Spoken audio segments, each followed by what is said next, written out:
Shalom, jumpa lagi dengan saya di Klavus Sukacita. Saya akan terus memberkati saudara lewat firman Tuhan. Mari kita berdoa. Kami siap mendengarkan firman-Mu. Kami percaya Roh Kudus akan terus bekerja dalam hidup kami untuk menangkap setiap firman Tuhan. Amin. Bagian firman Tuhan 1 Korintus pasal 4 ayatnya yang kelima, demikian bunyi firman Tuhan. Karena itu janganlah menghakimi sebelum waktunya, yaitu sebelum Tuhan datang, Ia akan menerangi juga apa yang tersembunyi dalam kegelapan, dan Ia akan memperlihatkan apa yang direncanakan di dalam hati, maka tiap-tiap orang akan menerima pujian dari Allah. Demikian jauh bacaan firman Tuhan. Pencinta Klavus yang diberkati Tuhan, marilah kita hidup selalu menyukakan hati Tuhan. Karena kalau kita hidup menyukakan hati Tuhan, apa yang kita lakukan dan kerjakan menyenangkan Tuhan, maka pasti Tuhan akan memberkati seluruh hidup kita. Dia akan melepaskan hikmatnya, berkatnya, akan terus dia lepaskan dalam hidup saudara dan saya. Tapi sebaliknya, kalau kita hidup tidak menyukakan hati Tuhan, maka berkatnya akan ditahan. Dia tidak akan melepaskan berkatnya bagi kehidupan setiap orang. Makanya tidak heran ada orang-orang yang hidupnya tidak dekat dengan Tuhan, tidak membangun hidupnya dengan Tuhan.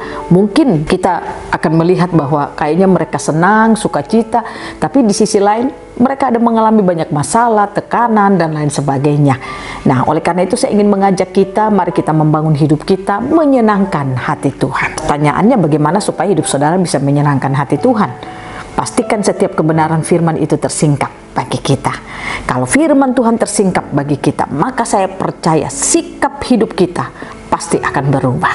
Belajar lewat bagian kebenaran firman Tuhan, Paulus berkata kepada jemaat di Korintus, karena itu janganlah menghakimi sebelum waktunya, yaitu sebelum Tuhan datang. Ia akan menerangi juga apa yang tersembunyi dalam kegelapan, dan Ia akan memperlihatkan apa yang direncanakan di dalam hati.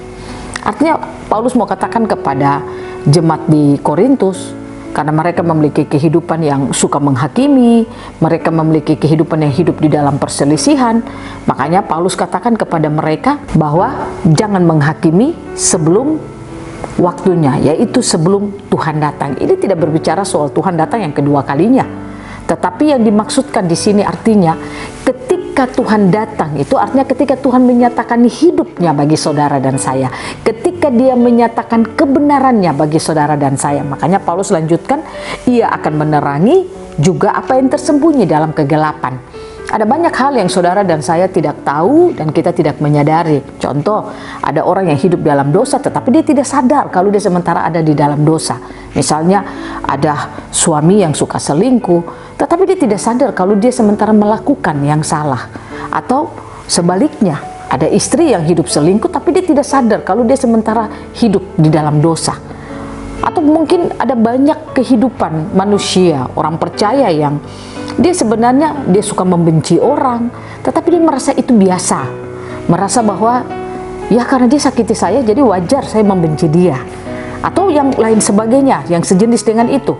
Tapi saya ingin katakan kepada saudara, ketika firman datang tersingkap bagi saudara dan saya, maka yang tersembunyi di hati kita yang gelap itu Tuhan akan singkapkan. Makanya tugas saudara dan saya, mari kita berikan hati kita, izinkan firman-Nya terus datang dan menerangi kehidupan kita, supaya perjalanan hidup saudara dan saya dapat menyenangkan hati Tuhan. Nah, oleh karena itu pencinta Klavus yang diberkati Tuhan, bagaimana supaya saudara dan saya terus dapat diterangi lewat kebenaran-kebenaran firman Tuhan? Mari kita bangun kesadaran kita. Kalau firman tidak tersingkap bagi kita, maka saudara dan saya tidak akan pernah mengerti jalan-jalan Tuhan.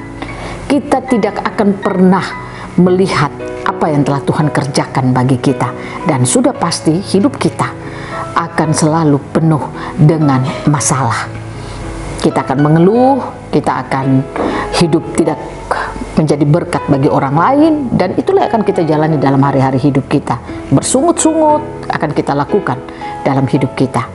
Tetapi kalau firman terus tersingkap, akan membuat hidup saudara dan saya akan mampu untuk terus bersyukur pada Tuhan. Apapun situasi, kondisi, keadaan yang kita alami, kita akan dapat melihat semuanya ada maksud Tuhan bagi kita.